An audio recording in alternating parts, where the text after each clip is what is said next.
કેમ છો મિત્રો? આપણે હવે સ્વાધ્યાયમાં થોડાક દાખલા બાકી છે એ પૂરા કરી દઈએ. તો સ્વાધ્યાય 3.27 માં રકમ જોઈએ તો સ્વાધ્યાય 3.27 એવું છે, આકૃતિમાં ચોક્કસ દિશામાં ગતિ કરતા કણ માટે ઝડપ અને સમયનો આલેખ દર્શાવે છે. આ ઝડપ અને સમયનો આલેખ છે પાર્ટિકલ માટે. તો એક સવાલ એવો છે કે 0 થી 10 સેકન્ડ માટે, અને બીજો સવાલ એવો છે 2 સેકન્ડ થી 6 સેકન્ડ માટે કણ દ્વારા કપાયેલા અંતર શોધો. એક 0 થી 10 માટે અને બીજું 2 થી 6. 2 અહીંયા ક્યાંક આવશે, 6 અહીંયા ક્યાંક આવશે. તો એના માટે તમારે શોધવાનું છે અંતર. અને પછી એવું કીધું છે સમયગાળા A અને B માટે કણની સરેરાશ ઝડપ પણ શોધવાની છે બંને કિસ્સા માટે. તો જોજો હવે બહુ સારો ક્વેશ્ચન છે આ. તો સૌથી પહેલા 0 થી 10 સેકન્ડ માટે જોઈએ. તો 0 થી 10 સેકન્ડ મતલબ અહીંયા થી અહીંયા, તો અહીંયા ઝડપનો આલેખ છે અને શોધવું છે અંતર. તો યાદ કરો v ઉપરથી x ઉપર જવું છે અને આલેખ છે, તો શું કરવાનું? ઢાળ કે ક્ષેત્રફળ? v ઉપરથી x છે તો ક્ષેત્રફળ આવશે ને. તો ઘેરાયેલું ક્ષેત્રફળ લઈએ તો 0 થી 10 મતલબ ત્રિકોણ ABC નું ક્ષેત્રફળ થયું, અને ત્રિકોણનું ક્ષેત્રફળ 1/2 પાયો ગુણ્યા વેધ. તો 1/2 પાયો એટલે આટલો 10 અને વેધ એટલે 12, તો આવશે કેટલો આપણો 60 મીટર. તો આ થઈ ગયો આપણું અંતર. અને આમાં જ સરેરાશ ઝડપની પણ ચર્ચા કરવાની છે. તો પથ લંબાઈના છેદમાં સમય અને પથ લંબાઈને આપણે અંતર પણ કહી શકીએ. તો અંતર છે આપણી પાસે 60 અને સમય 0 થી 10 કીધો છે મતલબ 10 સેકન્ડ. તો જવાબ થઈ ગયો 6 મીટર પ્રતિ સેકન્ડ. તો આ થઈ ગઈ સરેરાશ ઝડપ. તો આ થઈ ગયું તમારું અંતર અને આ થઈ ગઈ તમારી સરેરાશ ઝડપ 0 થી 10 સેકન્ડ માટે. હવે ખાસ આપણે ધ્યાન રાખવાનું છે 2 થી 6 સેકન્ડ માટે અંતર. તમારું 2 અહીંયા ક્યાંક આવતું હશે અને 6 તમારું અહીંયા આવતું હશે. તો અહીંયા તમે ત્રિકોણનું ક્ષેત્રફળ નહીં લઈ શકો મિત્રો, કારણ કે 2 થી 6 મતલબ આટલો ભાગ, આ 2 અને 6 આટલો ભાગ જ થાય ખાલી, એના વડે ક્ષેત્રફળ ચાલશે નહીં. તો આના માટે પર્ટિક્યુલર આ જ ભાગ માટે આપણે અલગ મેથડ કરવી પડશે. તો તમે એવું કહી શકો 2 થી 6, આ તમારું 2 અને આ તમારું 6. તો 2 થી 6 નું જે અંતર છે એ તમે એવું કહી શકો કે 2 થી 5 નું અંતર પ્લસ 5 થી 6 નું અંતર, એવું તમે કહી શકો. મતલબ 2 થી 6 નું અંતર ઇઝ ઇક્વલ ટુ 2 થી 5 નું અંતર અને 5 થી 6 ના અંતરનો સરવાળો. તો તમે સમીકરણ લખી રાખો. હવે આપણે વારા પરથી 2 થી 5 નું અંતર અને 5 થી 6 નું અંતર શોધી લઈએ. પછી આનો ઉપયોગ કરીને તેનો સરવાળો કરશું એટલે 2 થી 6 નું અંતર પણ મળી જશે. પણ જોશો આ દાખલો અલગ જ મેથડ થી ગણવાનો છે. આમાં ઘેરાયેલું ક્ષેત્રફળ ચાલવાનું નથી. તો પહેલા 2 થી 5 ની વાત કરીએ. હવે ધ્યાનથી જોશો અહીંયા કે 2 થી 5 નું અંતર શોધવું હોય તો આપણે અચળ પ્રવેગીનો ઉપયોગ કરવાના છીએ. તો 2 થી 5 ની વસ્તુ 2 થી 5 માં તમારી પાસે કઈ કઈ વસ્તુ છે? ખાલી એક જ વસ્તુ છે. 2 થી 5 નો સમય એટલે 2 થી 5 મતલબ 3 સેકન્ડ થયો. તો તમારી પાસે ખાલી 3 સેકન્ડ જ આપ્યું છે. તમારી પાસે v0 a એવું નથી. તો સૌથી પહેલા v0 અને a શોધીએ, પછી આપણને ઓટોમેટિકલી 2 થી 5 નું અંતર મળી જવાનું છે. હવે 2 થી 5 નું એમાં શરૂઆતનો વેગ કેટલો? તો જે 2 આગળ હોય એ. તો તમે એવું કહી શકો કે 0 થી 2 નો જે અંતિમ વેગ છે, જે અંતિમ ઝડપ છે એ તમારી 2 થી 5 ની પ્રારંભિક થઈ. ફરીથી આપણે જોઈએ છે 2 થી 5 માટે શરૂઆતની ઝડપ, પણ 2 થી 5 ની શરૂઆતની ઝડપ એ 0 થી 2 ની અંતિમ ઝડપ થઈ. તો 0 થી 2 ની અંતિમ ઝડપ શોધી લઈએ, એ આપણી પ્રારંભિક ઝડપ થઈ ગઈ 2 થી 5 ની. તો જોઈએ 0 થી 2 ની અંતિમ ઝડપ શોધવી છે. તો 0 આગળ ઝડપ કેટલી? 0. પછી આપણે અહીંયાથી અહીંયાનો અંતિમ ઝડપ શોધવી છે v. હવે પ્રવેગ, તો આપણી પાસે ઝડપનો આલેખ છે v ઉપરથી a.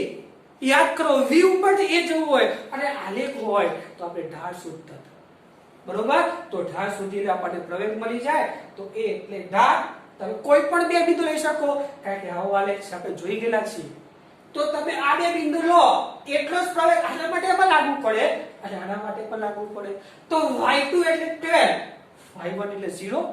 હું a થી b લઉં છું, તો અંતિમ y2 એટલે ym 12 અને પ્રારંભિક y1 મતલબ 0.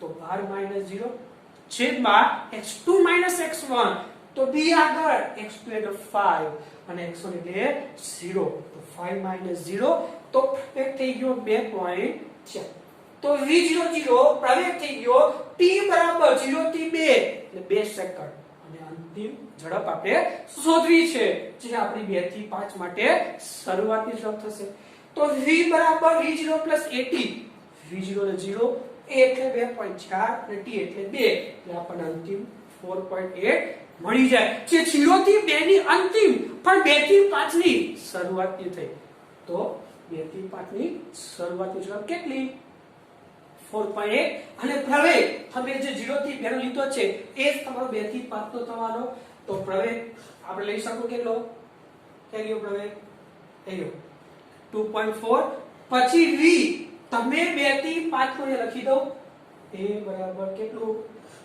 તો 2.4 બરોબર પ્રવેગ આપણને જે મળ્યો છે એ પછી v એટલે 5 આગળની ઝડપ થશે અંતિમ 2 થી 5 એટલે 5 આગળ અંતિમ થઈ ને તો 5 આગળ તમે જો અંતિમ ઝડપ કેટલી છે 12 એટલે આ 12 અને 2 થી 5 નો સમય 3 સેકન્ડ થઈ ગયો અને આપણે અંતર શોધવું છે તમારી પાસે પ્રવેગ પણ છે તો તમે જે સૂત્ર લેવું હોય એ બધા જ સૂત્ર x ના લઈ શકો તમે જે લેવા હોય કે બાકી બધી જ કિંમત આપણી પાસે છે તો હું લઈશ v + v0 / 2 * t v એટલે 12 v0 4.8 છેદમાં 2 t જગ્યાએ 3 તો સાદું તમે આપો તો તમને અંતર મળી જાય 25.2 મીટર આ થયું 2 થી 5 નું અંતર આવી જ મેથડ થી 5 થી 6 નું અંતર પણ શોધી લીધું આપણે તો 5 થી 6 માટે આપણી પાસે કઈ કઈ વસ્તુ તો 5 થી 100 મતલબ શરૂઆતની ઝડપ એટલે 5 આગળ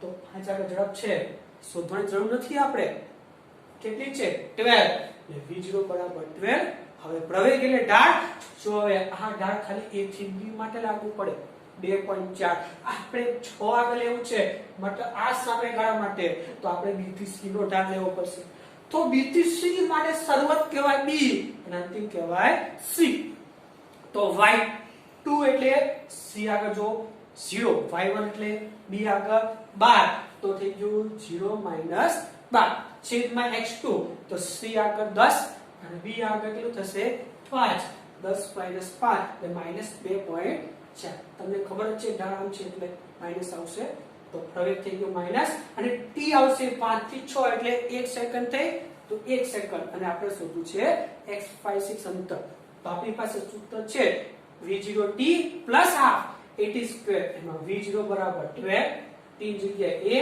1 એટલે માઈનસ મે બહાર લીધા છે 2.4 * t2 એટલે 1/2 તો આ થઈ ગયો 12 આ થઈ ગયો 1.2 તો બાદબાકી થશે 10.8 આ રીતે આપણે 2 થી 5 નું અંતર શોધ્યું અને 5 થી 6 નું અંતર શોધ્યું હવે સમીકરણ નો ઉપયોગ કરો અને બેનો કરી નાખો સરવાળો એટલે આપણને 36 મીટર અંતર મળી જશે હવે બીજો ભાગ સરેરાશ ઝડપ પથ લંબાઈના છેદમાં સમય કાઢો પથ લંબાઈ 36 અને સમય કાઢો આપણી પાસે 2 થી 6 નો કીધો છે તો 2 થી 6 એટલે કેટલો થયો 4 સેકન્ડ તો છેદમાં 4 તો આવશે જવાબ 9 મીટર પ્રતિ સેકન્ડ આ રીતે આ એક દાખ લેવો છે કે તમે કહી શકો કે અલગ મેથડ થી છે આલેખ છે પણ એમાં ક્ષેત્રફળ નથી બીજા ભાગ માટે એમાં આપણા અચળ પ્રવેગીના સૂત્ર છે એમાં થોડું વિચારવાનું છે કે 2 થી 6 નો ડાયરેક્ટ મળતું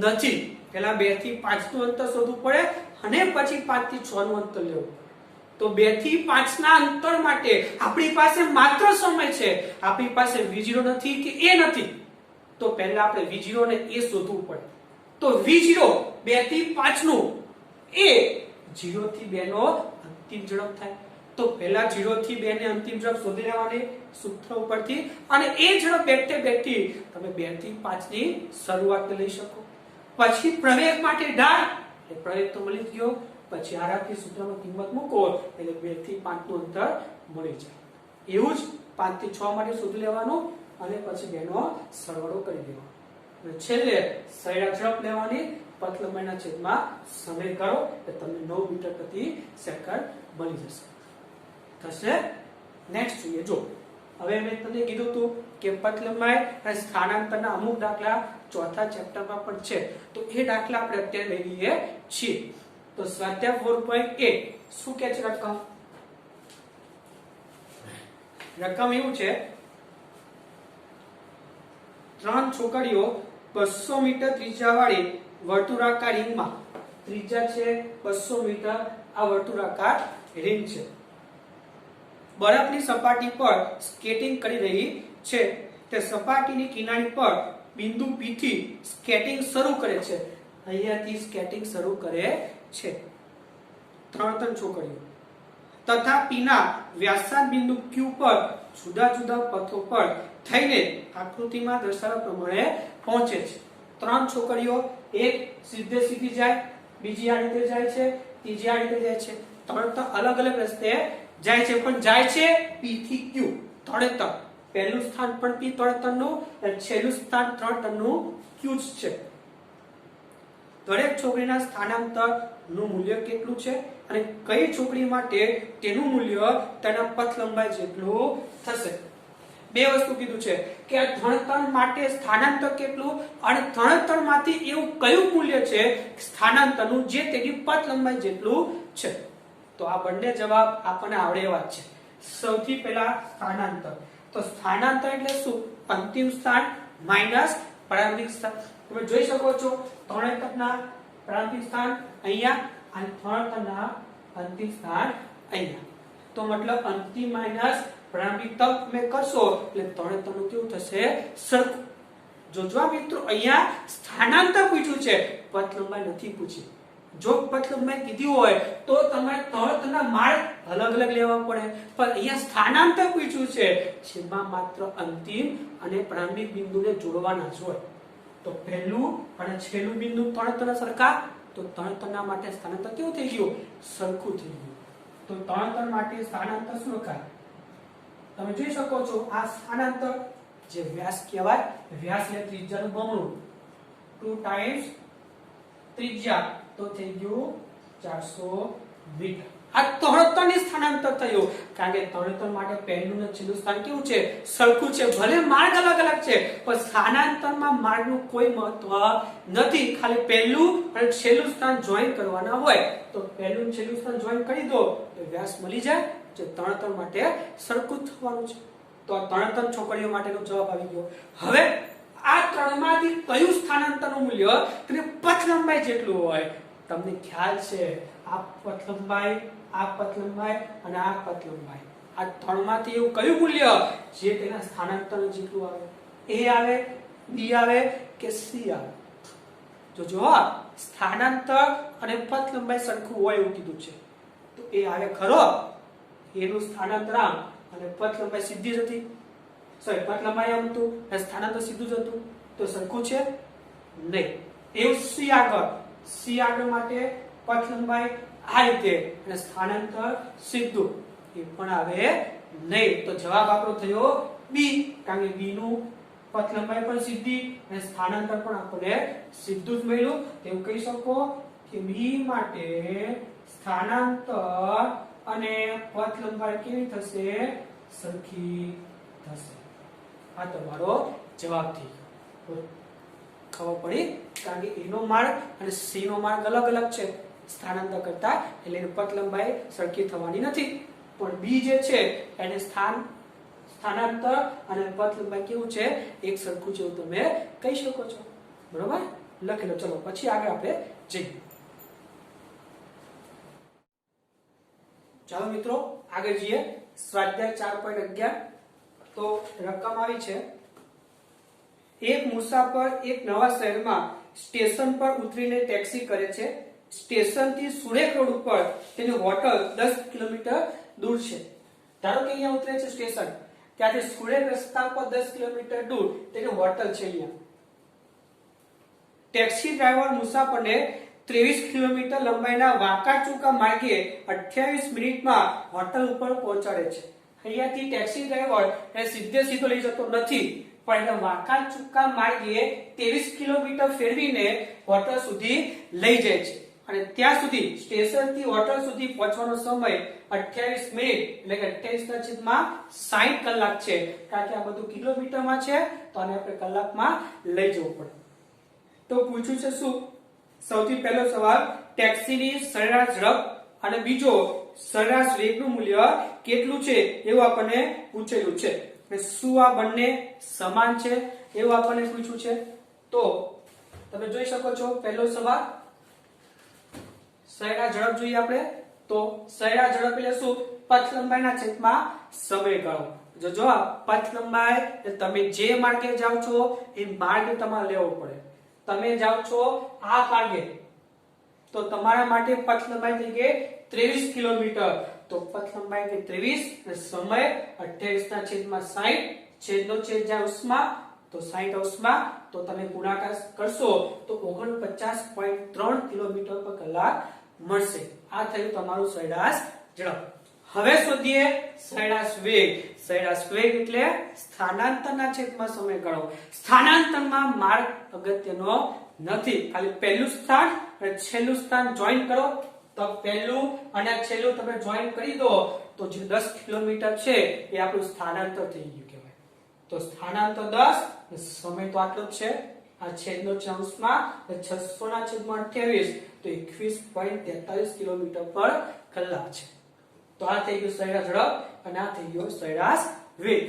પૂછ્યું હતું બીજું એવું કે શું બંને મૂલ્ય સરખા છે? તમે જોઈ શકો છો અલગ અલગ છે એટલે બંને મૂલ્ય એક સરખા નથી. તો અહીંયા ચોપડીના આપણા ટોપિક પૂરા થાય છે. આમાં એક ટોપિક જે આપણો સાપેક્ષ વેગ ચોપડીમાં છે એ આપણે હમણાં નથી ભણાવવાના, પણ આના પછી જે ચેપ્ટર આવશે સમતલમાં ગતિ એના પછી ભણાવવામાં આવશે. એટલે સાપેક્ષ વેગ ટોપિક આપણો એના પછી ભણાવશું આપણે. તો સાપેક્ષ વેગ સિવાયના બધા જ ટોપિક ચોપડીના પૂરા થઈ ગયા અને એ ટોપિકને લગતા જેડબલઈ નીટ સહિતના બધા જ એક્ઝામ્પલ આપણે પૂરા અહીં કરીએ છીએ. ઇન શોર્ટ ચેપ્ટર નંબર 3 સાપેક્ષ વેગ સિવાયનું આપણું પૂરું થાય છે.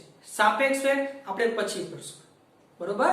તો જે લાસ્ટ ટોપિક મુક્ત પતન હતો આપણો એના દાખલા 2-3 તમને હું હોમવર્કમાં આપું છું, તમે કરજો જાતે. કયો છે? પહેલો જો એક ટાવરની ટોચ પરથી મુક્ત પતન પામતો પર પદાર્થ 4 સેકન્ડમાં જમીન પર પડે છે. તો આ ટાવરની ઊંચાઈ તમારે શોધવાની છે.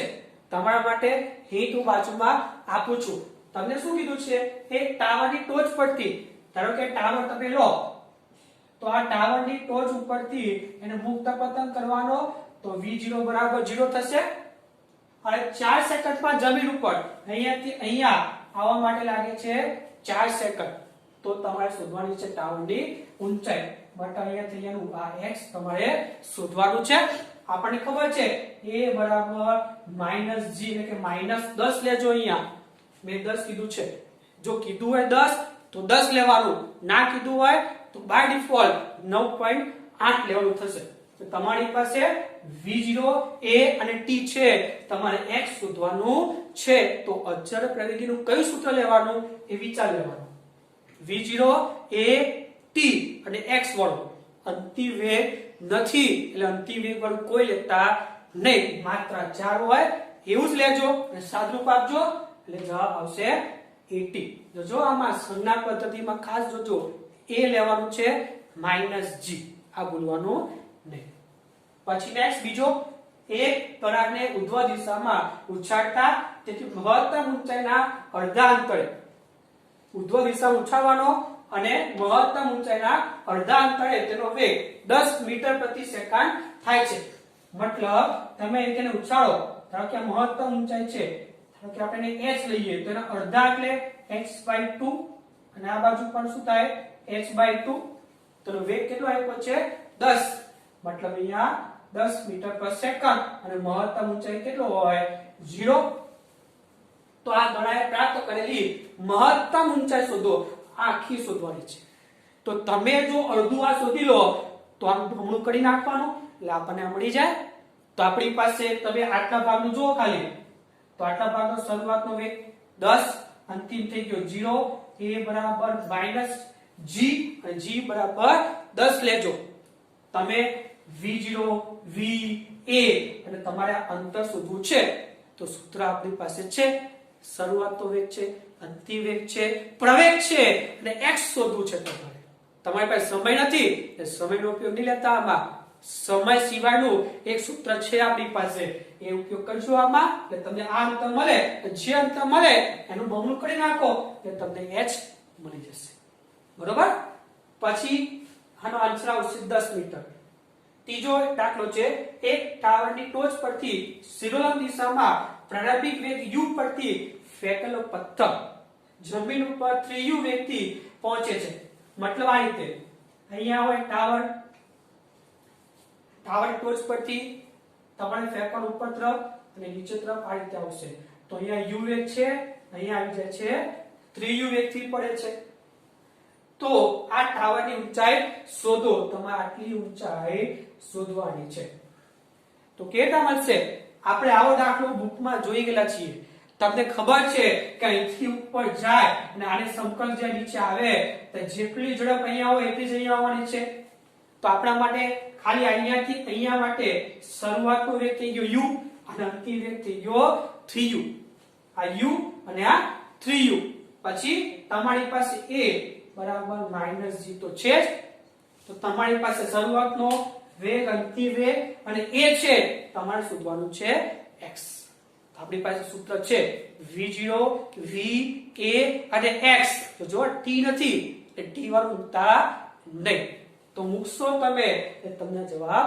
મળી જશે ફરીથી કહું છું અહીંયાથી ઉપર જાય હવાનો અવરોધ આપણે અવગણીએ તો અહીંયાથી ઝડપ ઘટતી ઘટતી 0 થઈ જાય પછી પાછી વધતી અહીંયા જે હતી એ જ અહીંયા થાય અહીંયા u હતી તો અહીંયા પણ u થાય તો આ u આ 3u આ a અને x આપણે શોધવું છે સૂત્ર મૂકી દેજો એટલે જવાબ તમારો આવી જશે કયું સૂત્ર લેવું એ વિચારો સમય નથી તો સમયનો લેતા નહીં ખાલી શરૂઆતનો વેગ v0 અંતિમ વેગ v પ્રવેગ a અને x આટલું લેજો તમારો જવાબ આવી જશે થશે તો આ રીતે આપણે ત્રીજું ચેપ્ટર અહીંયા પૂરું કરીએ છીએ નેક્સ્ટ ટાઈમ આપણે નવા કોન્સેપ્ટ થી મળશું ફરીથી ચાલો મિત્રો બાય